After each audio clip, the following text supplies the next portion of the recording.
Tuhan, kami boleh dirangkul kembali dalam persekutuan dengan Bapa, Putra dan Roh Kudus pagi hari ini. Kami boleh ada di dalam hadirat-Mu, menikmati bait-Mu, mengalami segala kebaikan dan kemurahan Tuhan bagi kami di dalam doa, di dalam puji-pujian, dan di dalam persekutuan dengan firman Allah.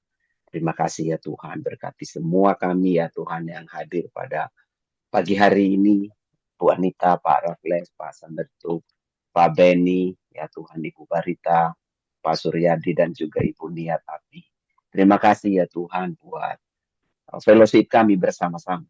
Kiranya Roh Kudus menjamah setiap kami, sehingga kami boleh mengalami persekutuan dengan Tuhan.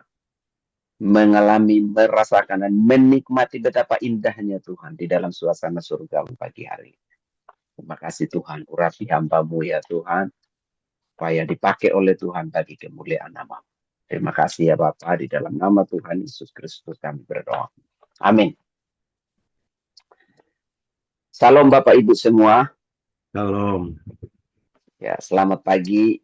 Selamat pagi Ibu Niatati. Boleh bergabung bersama-sama dengan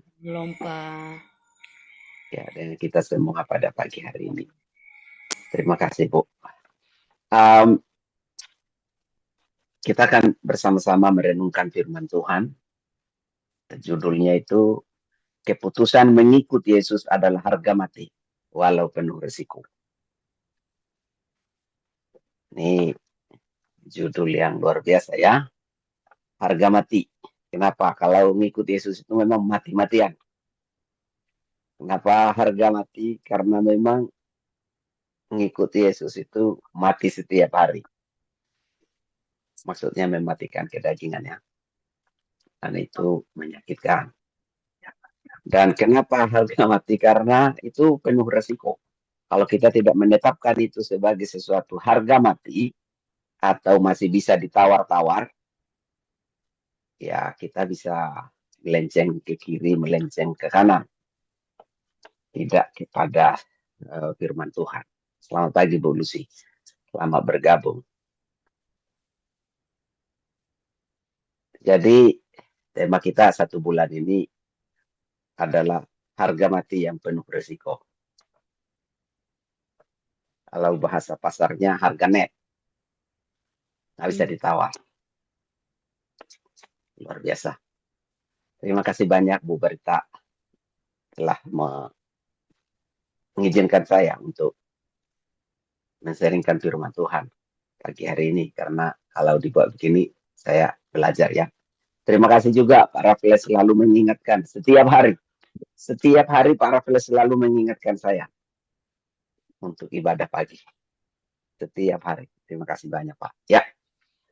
Bapak Ibu Saudara-saudara, update terakhir perang Iran dan Israel Amerika, rudal-rudal balistik Iran menghujani kota Tel Aviv dan Benjamin Netanyahu meninggal dunia bersama dengan Menteri Pertahanan Ben Gvir. Itu berita terakhir yang saya terima dari channel Monique Vickers. Tapi itu berita bohong. Ternyata Netanyahu masih ngopi-ngopi santai di daerah yang ya berisiko, tapi dia aman sekali. Bapak Ibu, di dalam kehidupan kita sehari-hari ketika kita memutuskan untuk ikut Yesus, itu berarti keputusan untuk berperang setiap saat. Perang Iran-Irak cukup menggetarkan kita karena kita sadar betul bahwa perang itu akan mengakibatkan nyawa melayang, tentu saja kehancuran infrastruktur, kegentaran bagi dunia, dan banyak kita merasa khawatir juga dengan naik harga minyak, antri di mana-mana karena beredar hoax bahwa katanya akan habis minyak karena Selat Hormuz diblok oleh Iran. Orang semua ngantri. Saya susah sekali cari minyak, harus antri kira-kira 1 jam baru dapat Pertalite. Di pom bensin di Medan, maksudnya di tempat pengisian minyak di Medan itu, mobil-mobil besar berkapasitas 200 liter itu antri di pom bensin karena banyak orang menimbun solar. Banyak orang juga menduplikat plat mobil orang lain supaya dapat barcode dan bisa mengisi minyak berkali-kali dalam satu hari. Karena khawatir tentang itu. Ya, itu perang Iran. Walaupun kita tidak terlibat, tetapi intimidasi mentalnya itu kemana-mana. Kekhawatirannya itu beredar di mana-mana. Tetapi ada satu peperangan, walaupun kita terlibat, tapi ada satu peperangan yang mau tidak mau sebagai anak Tuhan, kita mesti terlibat. Tidak bisa tidak, kita mesti terlibat dalam peperangan itu. Kalau kata Paulus, dalam pertarungan yang wajib bagi kita. Jadi tidak ada yang tidak. Pokoknya kita memutuskan untuk menjadi orang percaya. Berarti kita memutuskan untuk berperang. Karena semenjak Adam dan Hawa jatuh dalam dosa, kita berada di dalam kerajaan iblis. Pimpinan kita adalah iblis. Setelah kita beralih dari surga kepada neraka, beralih dari kerajaan terang kepada kerajaan gelap, beralih dari Tuhan kepada iblis. Dalam dosa kita hidup di bawah kekuasaan kuasa kegelapan. Dan ketika kita bertobat, kerajaan kegelapan itu tidak mau supaya kita ada di dalam Tuhan. Tidak mau. Dia mau supaya dia ada terus di dalam kegelapan itu. Jadi akhirnya mau tidak mau kita terlibat dalam satu peperangan. Namanya peperangan rohani. Peperangan rohani. Dan ini adalah peperangan yang sangat dahsyat. Ya, luar biasa. Karena, ya kita baca dulu.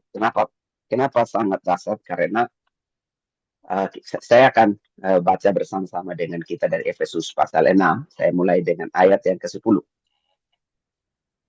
Judulnya perlengkapan rohani. Akhirnya hendaklah kamu kuat di dalam Tuhan, di dalam kekuatan kuasanya. Kenakanlah seluruh perlengkapan senjata Allah, supaya kamu dapat bertahan melawan tipu muslihat iblis. Karena perjuangan kita bukanlah melawan darah dan daging, tetapi melawan pemerintah-pemerintah, melawan penguasa-penguasa, melawan penghulu-penghulu dunia yang gelap ini, melawan roh-roh jahat di udara. Sebab itu, ambillah seluruh perlengkapan senjata Allah, supaya kamu dapat mengadakan perlawanan pada hari yang jahat itu, dan tetap berdiri sesudah kamu menyelesaikan segala sesuatu. Jadi berdirilah tegak, berikat pinggangkan kebenaran, dan berbaju sirahkan keadilan. Kakimu berkasutkan kerelaan, memberitakan Injil damai sejahtera. Dalam segala keadaan pergunakanlah perisai iman. Dengan perisai itu kamu akan dapat memadamkan semua panah api dari si jahat, dan terimalah ketopong keselamatan dan pedang roh, yaitu firman Allah. Dalam segala doa dan permohonan, berdoalah setiap waktu di dalam roh, dan berjaga-jagalah di dalam doamu itu dengan permohonan yang tak putus-putus untuk segala orang kudus, juga untuk aku, supaya kepadaku, jika aku membuka mulutku, dikaruniakan perkataan yang benar, agar dengan keberanian aku memberitakan rahasia Injil yang kulayani sebagai utusan yang dipenjarakan. Berdoalah supaya dengan keberanian aku menyatakan sebagaimana seharusnya aku berbicara. Bapak Ibu, kita lihat di sini bahwa peperangan ini peperangan rohani yang kita nggak nampak secara fisik. Peperangannya nggak nampak secara fisik. Oleh karena nggak nampak secara fisik, maka tidak layak untuk mengandalkan kekuatan fisik. Karena itu Tuhan bilang, hendaklah kamu kuat di dalam Tuhan dalam kekuatan kuasanya. Dengan kuat kuasa, hanya dengan kuat kuasa Tuhan. kita bisa menghadapi peperangan ini. Apabila tanpa kuasa Tuhan, tidak bisa. Karena itu Tuhan menganjurkan kita untuk mengenakan seluruh perlengkapan senjata Allah supaya bisa bertahan dalam tipu muslihat iblis. Supaya bisa bertahan. Jadi kalau kita bertahan sampai hari ini, ya semuanya yang hadir pagi hari ini, kita bisa bertahan hari ini, itu karena kekuatan Tuhan. Bukan karena kekuatan kita. Kita ada sekian orang, 9 orang pagi hari ini, itu bukan karena kekuatan kita, tapi karena kekuatan Tuhan yang membuat kita tetap berada di sini, di hadirat Tuhan. Tentu ini tidak gampang, tetapi Tuhan yang menolong kita. Dan Tuhan menyuruh kita untuk mengenakan seluruh perlengkapan senjata Allah untuk supaya bisa bertahan terhadap tipu muslihat iblis. Iblis setelah dikalahkan oleh Tuhan Yesus tidak bisa mengalahkan kita secara langsung, tetapi dia menggunakan tipu muslihat supaya kita ini bisa jatuh ke dalam pencobaan adalah karena perbuatan kita sendiri. Adalah tindakan kita sendiri. Bukan iblis yang mendorong. Sebenarnya iblis bisa juga memaksa seperti itu kalau kita tidak di dalam Tuhan. Tetapi iblis lebih mau supaya kita sendiri yang jatuh. Karena perbuatan kita sendiri. Karena kita sendiri tertarik. Kita melihat ya di Taman Firdaus. Ketika Hawa itu dibilang oleh Tuhan, tentulah Allah berfirman semua pohon dalam taman ini, jangan kamu makan buahnya, bukan. Perintah Tuhan, boleh kamu makan. Iblis bilang, jangan kamu makan. Ketika Hawa masih bisa bertahan dengan itu, oh enggak, kami bisa begini. Iblis melancarkan tipuan yang lain. Supaya Hawa mengambil sendiri buah itu dan makan sendiri. Karena untuk memaksa Hawa, mungkin untuk memakan buah itu, iblis tidak bisa untuk mencocokkan itu ke dalam mulut Hawa. Tentu tidak bisa. Karena Hawa punya kehendak sendiri dan kuat di dalam Tuhan karena dia ada di dalam Taman Firdaus. Tetapi iblis menipu supaya bisa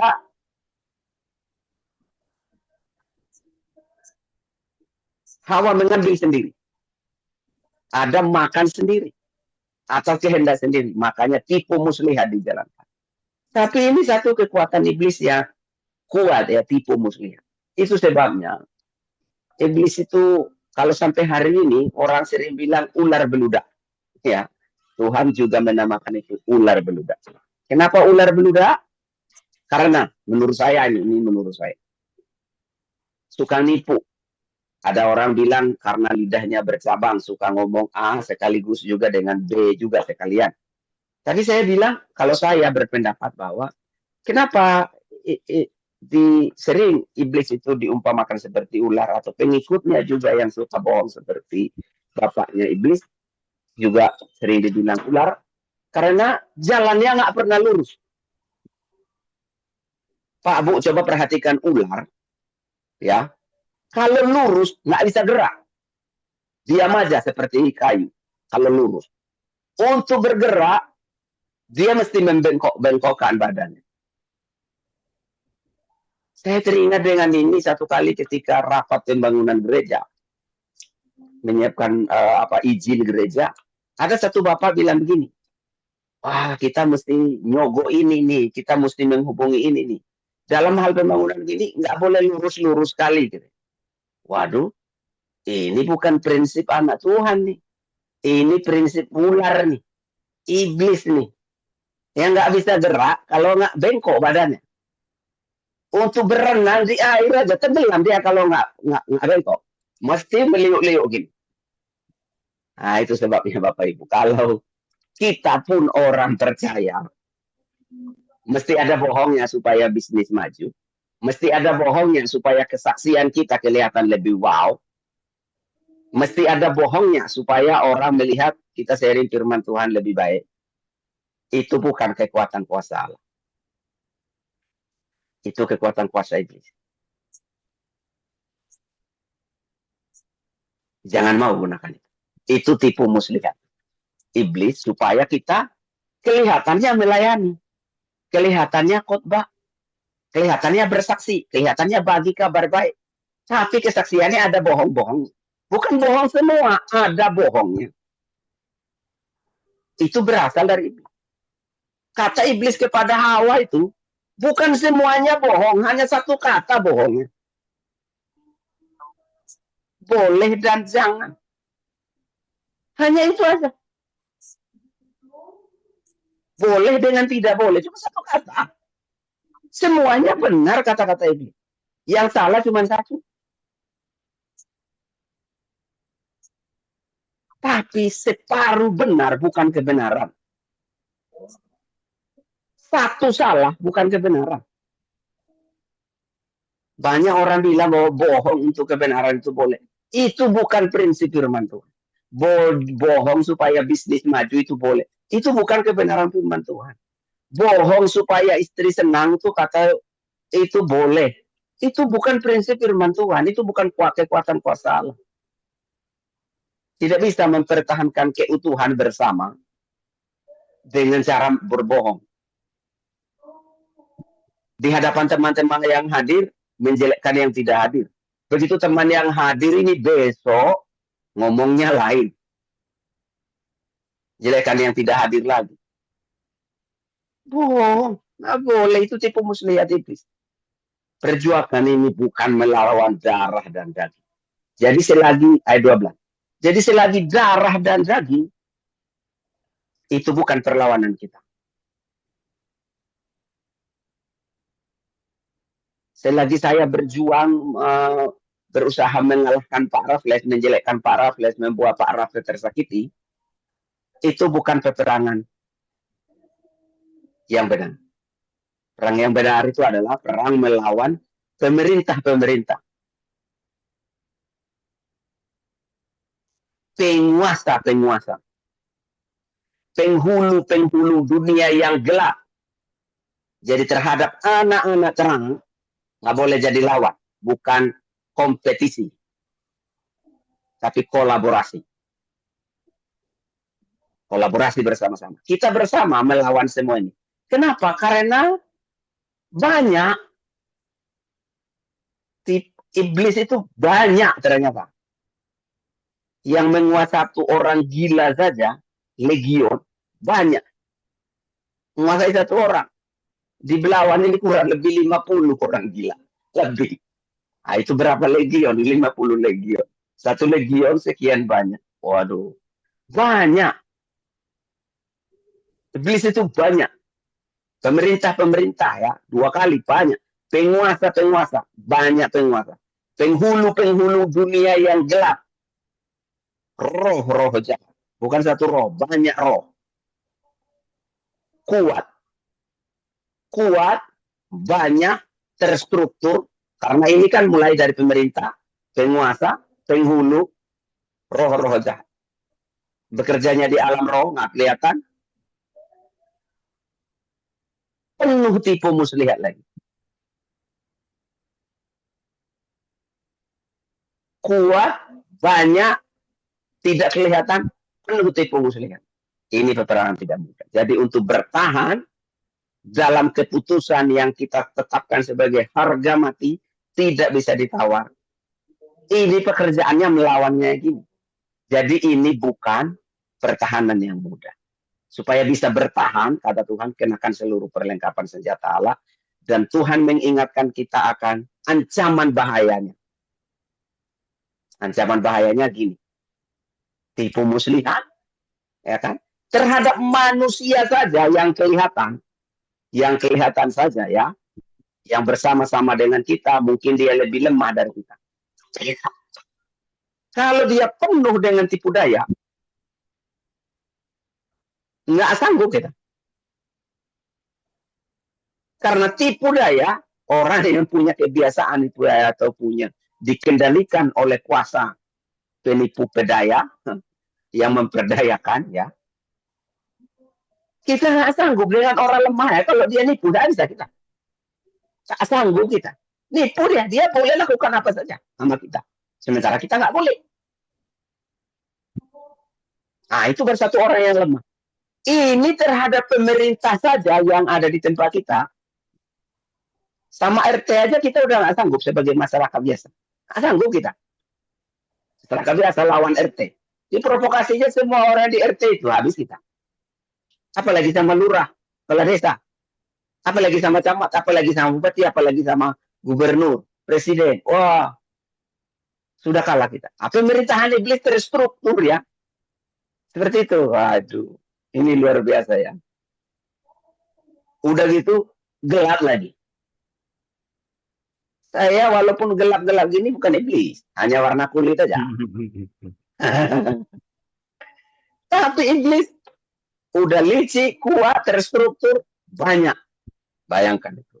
Bapak, Ibu, Saudara-saudara. Karena itu di ayat 13 Tuhan bilang begini.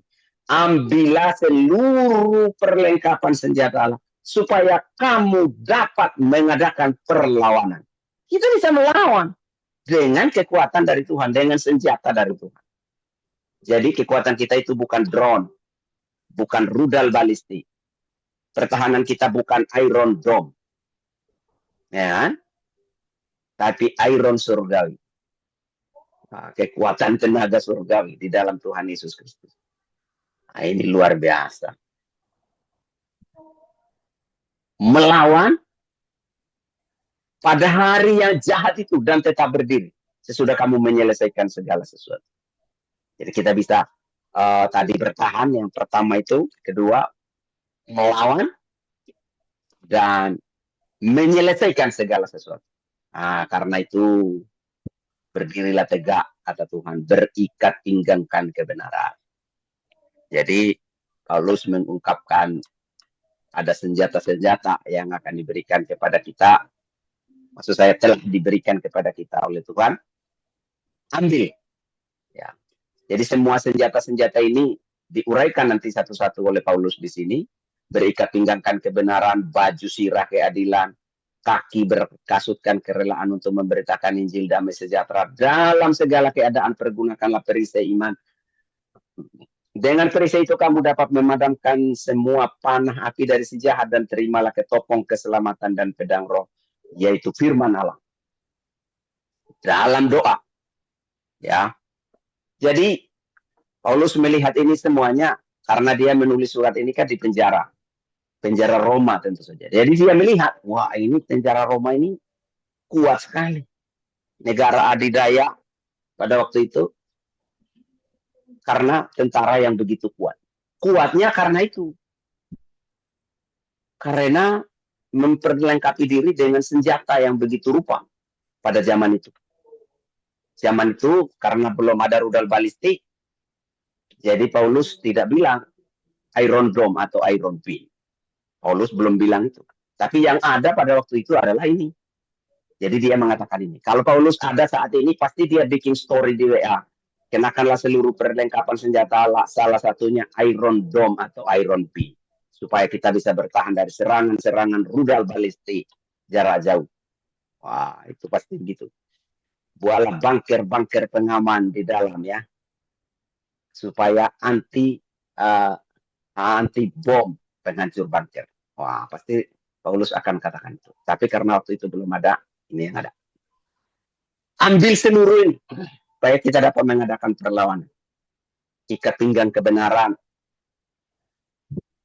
Jadi benar maksudnya kebenaran Tuhan ya. Bukan kebenaran kita. Kalau kebenaran kita, tentu kita akan membenarkan diri. Saya benar. Sama seperti Adam yang membenarkan diri dan membuat orang lain memandang orang lain salah. Dia yang benar. Itu kebenaran Adam. Dan kebenaran kita sering berkata begitu. Kita membenarkan diri, membela diri. Tapi yang dimaksud oleh Tuhan adalah kebenaran Tuhan. Kebenaran di dalam batin kita yang meyakini bahwa aku ini anak Allah. Walaupun iblis selalu menyerang ini. Baik di dalam pikiran kita sendiri, di dalam hati kita, dalam perenungan kita sendiri. Seringkali muncul tudingan-tudingan yang membuat kita tidak yakin pada kebenaran yang ini. Maka ketika kita dijelekkan orang, marahnya minta ampun. Ketika kita disalahkan orang, ngamuknya kita. Nah, ini kalau kita mengandalkan kebenaran kita. Tapi kalau kita mengandalkan kebenaran fakta yang sesungguhnya sebagai anak Tuhan, kita anak Allah, apapun kata orang tak mempengaruhi nilai diri kita, maka tak kita terpengaruh dengan itu.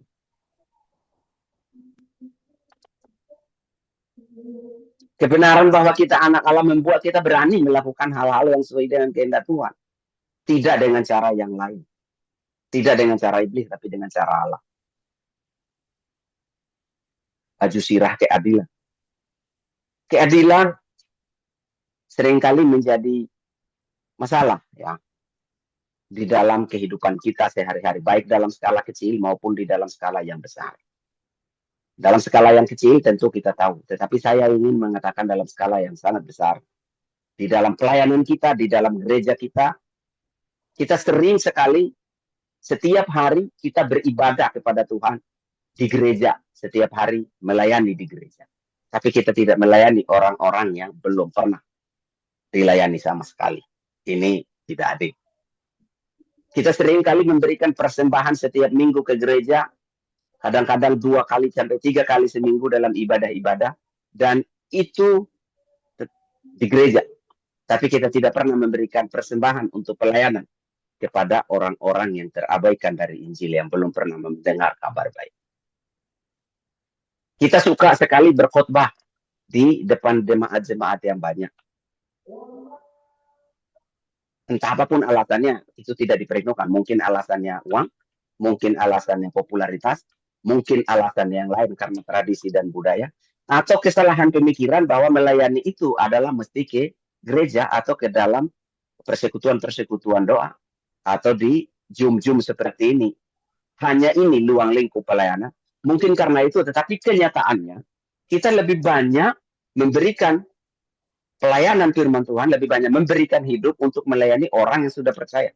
Orang yang belum percaya, kita berpikir, wah itu nggak menjadi luang lingkup untuk dilayani. Cara pandang memang perlu diperbaharui supaya kita bisa memandang segala sesuatu dengan adil, bahwa seluruh umat manusia di dunia ini adalah kawanan domba Allah. Tidak ada yang dipisahkan oleh Tuhan, mereka bukan umat. Mereka ditentukan untuk menjadi umat yang akan binasa kalau mereka menolak Injil. Saya tidak percaya bahwa ada orang yang telah ditentukan oleh Tuhan dari semula untuk binasa. Saya kurang setuju hal itu, karena menurut saya seseorang ditakdirkan untuk tidak selamat kalau dia menolak. Tapi kalau dia menerima, kapan saja selalu ada kesempatan untuk percaya kepada Tuhan. Kapan saja selalu ada kesempatan untuk beralih dari gelap kepada terang. Kapan saja. Tidak ada orang yang terlalu berdosa karena dia udah terlalu berdosa, nggak ada lagi kesempatan. Enggak, selalu ada peringatan. Firaun misalnya yang dikeraskan hatinya oleh Tuhan.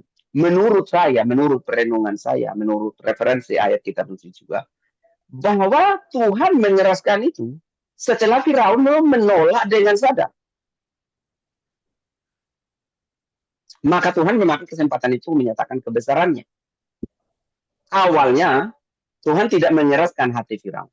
Tapi setelah dia menolak, melihat 10 keajaiban yang besar, tanda-tanda ajaib, dan seterusnya, dengan firman yang telah diberitakan, tetap mengeraskan hati, nah Tuhan akhirnya mengeraskan hati. Kenapa bangsa Israel 450 tahun berada di Mesir? Supaya dosa Amalek menjadi penuh. Orang-orang yang akan dihancurkan itu menjadi lengkap, menjadi genap, menjadi cukup untuk mengalami kebinasaan mereka sendiri. Kenapa? Karena mereka mengeraskan hati. Jadi kembali kepada keadilan, bahwa adil di dalam pelayanan mestinya kita tidak menggunakan semua sumber daya kita, baik tenaga maupun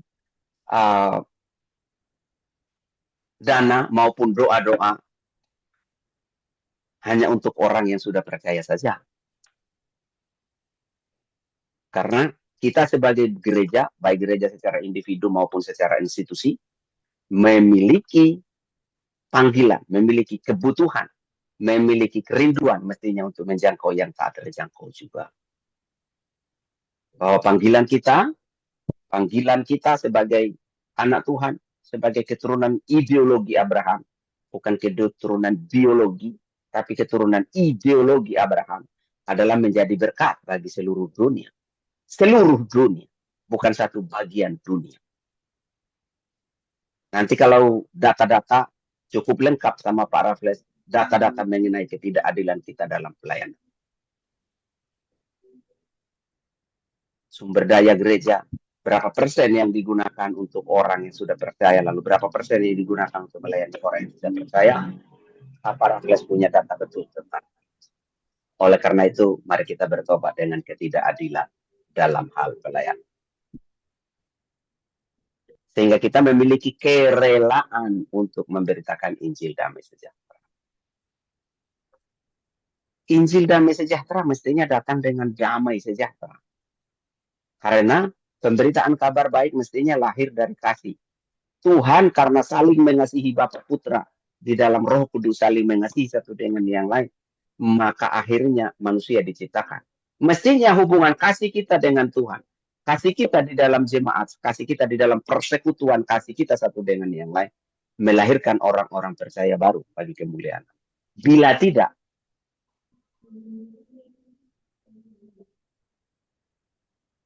ada kasih, tidak ada pemberitaan kabar baik,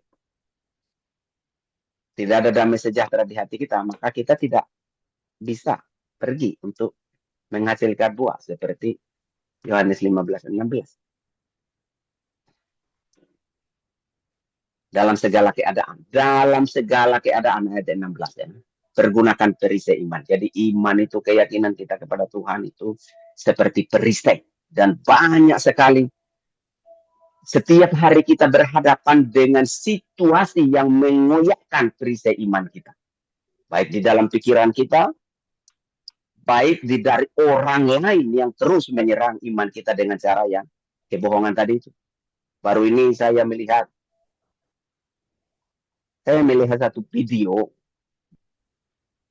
satu video ya, ada seorang pendeta mendeklarasikan imannya, iman yang baru. Dia pendeta karismatik dan dia melayani, lalu mendeklarasikan di di channel YouTube yang terkenal di antero tanah air, mendeklarasikan imannya, iman yang baru.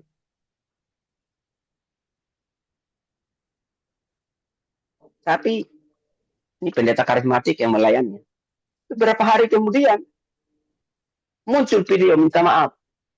Aku minta maaf. Aku memang muslim dari lahir, bukan pendeta. Dan ini video berseliweran ya di mana-mana. Jadi video-video tipu muslihat seperti itu mengoyakkan perisai iman kita. Karena saudara-saudara kita yang membuat itu berpikir bahwa dengan adanya pendeta yang masuk keluar dari Kristen, ya, yang lock out dari Kristen, itu membuat perisai iman orang-orang yang lemah itu terkoyakkan. Pikiran mereka begitu. Atau mungkin juga kenyataannya begitu. Tetapi justru itu menjadi senjata makan tuan, karena yang membuatnya laki-laki. Yang membuat video itu laki-laki semua. Tapi kalau seandainya membuat video itu perempuan, berarti itu senjata makan nyonya. Itu tipu muslihat iblis ya, untuk mengoyakkan iman kita, perisai iman, ketopong keselamatan. Memang kalau kita tidak memiliki keyakinan pada keselamatan yang daripada Tuhan, penyelamatan melalui kebangkitan dan kematian dan kebangkitan Kristus itu, kita tidak bisa bertahan di dalam iman. Mungkin kita bisa bertahan menjadi orang Kristen karena budaya, karena tradisi kita, karena kebiasaan kita setiap hari mesti ke gereja, karena tekanan sosial. Kita bisa bertahan menjadi orang Kristen. Tapi kalau ketopong keselamatan kita tidak ada, kita nggak bisa bertahan sebagai orang percaya untuk melawan tipu muslihat ini. untuk tetap berdiri teguh pada keputusan mengikut Yesus. Nggak bisa bertahan di situ, walaupun kita tetap menjadi orang Kristen.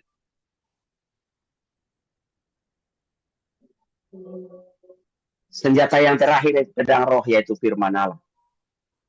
Inilah saya sering katakan, inilah satu-satunya senjata untuk menyerang yang diberikan oleh Tuhan. Semua senjata dari atas tadi itu adalah untuk bertahan. Tapi ada satu senjata dikasih untuk menyerang. Sekali lagi bukan rudal balistik secara nyata, secara jasmani, tetapi ini pedang roh, pedang maya, yaitu firman. Bagaimana kita bisa melawan segala tipu muslihat? Yesus bukan Tuhan, Yesus tidak pernah mati, Yesus itu terangkat hidup-hidup ke surga, Yesus itu tidak pernah mengalami kematian. Ini senjata-senjata kelaliman yang dikembangkan oleh tipu muslihat iblis yang berasal dari bapa segala dusta, yaitu iblis. Bagaimana kita bisa menghadapinya? Baca firman setiap hari. Ikut Zoom Kingdom Family setiap hari. Itu mengasah pedang roh supaya punya pedang roh. Tetapi pedang yang diasah setiap hari tetapi tidak pernah digunakan, itu sia-sia. Oleh karena itu kita mesti memberitakan kepada orang lain. Ini pedang. Pedang itu bukan untuk jadi hiasan. Pedang itu bukan untuk disimpan-simpan. Tiap hari asah. Tiap hari asah. Berkilat. Nyamuk aja kalau terbang putus kakinya lewat pedang yang diasah. Saking tajamnya pedang tuh. Tapi tak pernah dipakai. Sia-sia sekali ya. Oleh karena itu,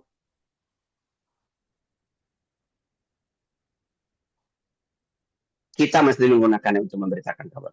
Di atas setiap hari tajam sekali, tapi hanya dipakai untuk mencincang tepung. Cincang tepung, udah dicincang, cincang lagi, cincang terus, cincang tiap hari. Beritakan Injil kepada orang yang sudah percaya. Itu sama dengan mencincang tepung. Ada gunanya? Ada juga. Tetapi hutan di samping kita, enggak kita babat.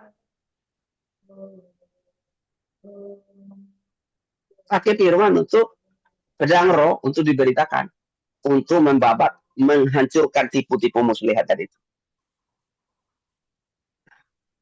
Bapak Ibu, keputusan mengikut Yesus adalah harga mati. Bukan hanya untuk bertahan menjadi orang percaya, enggak. Karena pertahanan paling baik adalah menyerang, kata Louis van Gaal, pelatih timnas Belanda.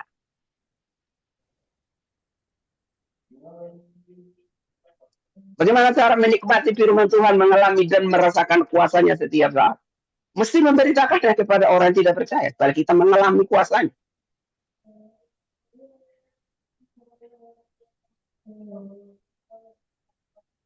Kalau hanya untuk menang di dalam kesulitan ekonomi, kita bisa keluar dari ekonomi, menang juga namanya. Kalau kita hanya bisa menang supaya naik jabatan, menang juga. Tapi orang-orang lain pun bisa lakukan itu. Obama pun bisa, Vladimir Putin bisa, Khamenei bisa mencapai pimpinan tertinggi. Kalau hanya supaya menang terpilih jadi anggota DPR aja. Orang pun ya bisa. Tapi bukan itu. Menang di dalam pertarungan adalah menang dengan kekuatan firman Tuhan. Memberitakan firman Tuhan dan memenangkan orang. Membuat orang lain jadi menang. Bukan kita yang menang, orang itu dikalahkan. Bukan gitu pemberitaan. Kata-kata memenangkan jiwa. Membuat dia menang.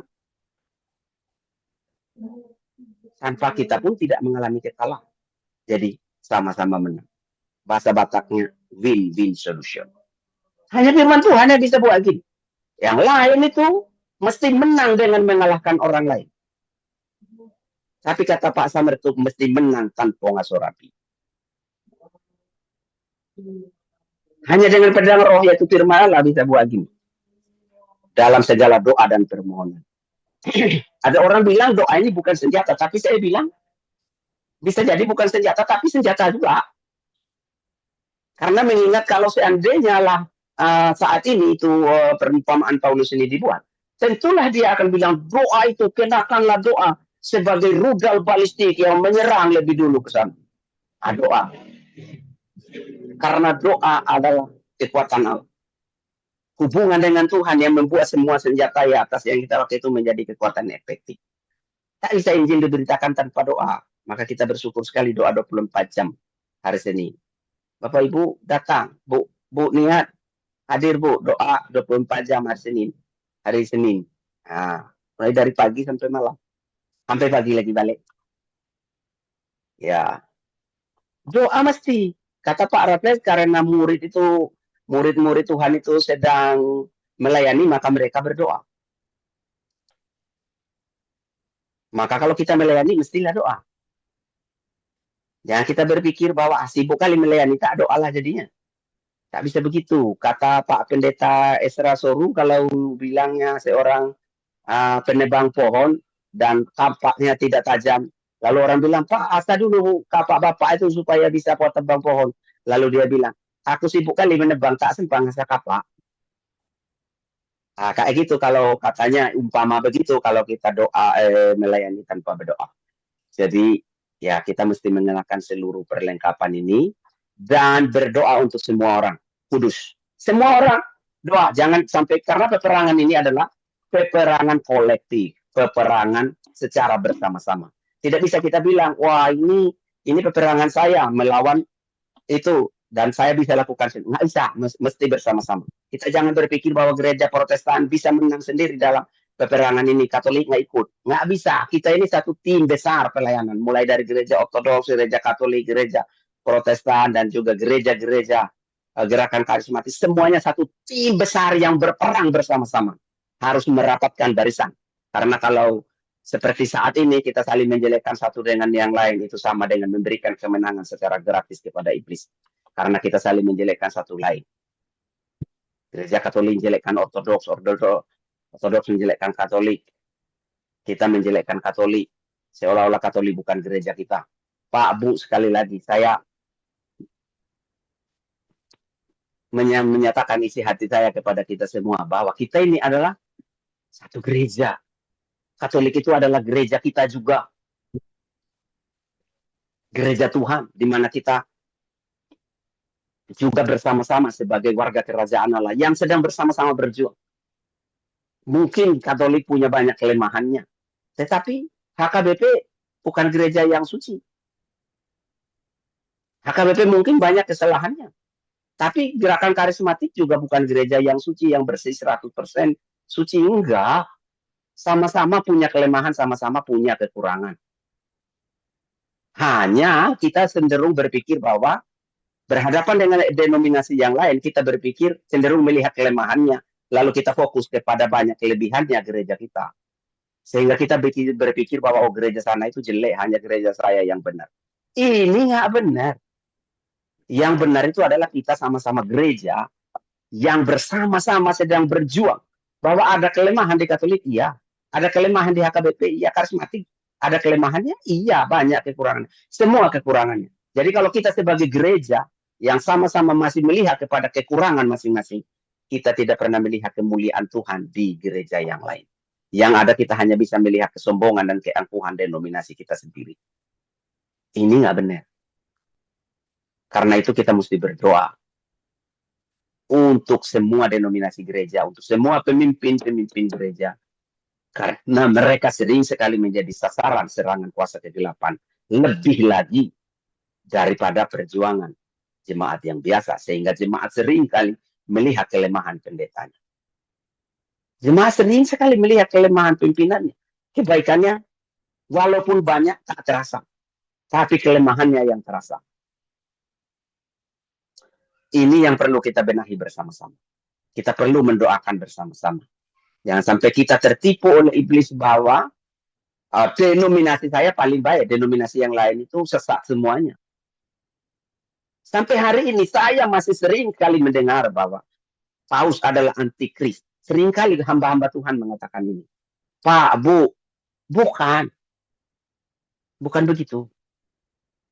Paus itu percaya Yesus sebagai Tuhan dan Juru Selamat. Dan semua orang Katolik percaya Tuhan sebagai Tuhan dan Juru Selamatnya. Sama seperti kita. Kelemahan tentu ada. Tapi kita tidak berfokus ke situ. Kita berfokus saling menguatkan, saling mendoakan satu dengan yang lain. Seandainya gereja bersatu, powerful seperti Katolik yang bisa mengadakan ritual keagamaan di Istiqlal, lalu tertata dengan baik seperti gereja-gereja gerakan karismatik, dan seperti Protestan, dan semangatnya seperti karismatik.